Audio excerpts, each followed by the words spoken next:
কিরে, তুই আমার অফিস থেকে টাকা চুরি করছো? না স্যার, দেখি তোর পকেট চেক করে। এই তো আমার টাকাগুলো, যা স্কুল থেকে বেরো। আরে স্যার, তো এমন করার কথা না। আরে ও তো কিছু করে নাই, ওই দিন আমার ফোনটা নিছিল না, এই জন্য ওরা আমি প্রতিশোধ নিলাম। সুমিত, তুই কাজটা ঠিক করিস নাই। আরে ও চলে গেছে, তাতে কি হয়েছে? নতুন স্যার আসবে।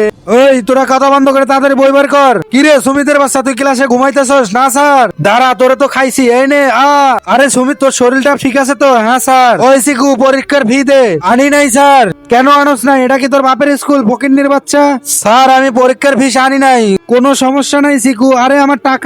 এরপর এমন কিছু হয়েছিল, সেটা আপনারা দেখলে হাসতে হাসতে গড়াগড়ি খাবেন। তার আগে তুমি যদি তোমার মাকে ভালোবেসে থাকো, তাহলে চ্যানেলটিকে লাইক, সাবস্ক্রাইব করে কমেন্টে আই লাভ ইউ মা লিখে যাও। আর যদি না করো, তাহলে বুঝবো তুমি তোমার মাকে একটুও ভালোবাসো না। স্যার, এটা আমার টাকা। আরে এটা আমার টাকা। স্যার, এই টাকাটা কি আপনার? না চিকু, এটা আমার না। আমাদের আগের স্যারে ভালো ছিল, কেন ওনার সাথে এমন করলাম?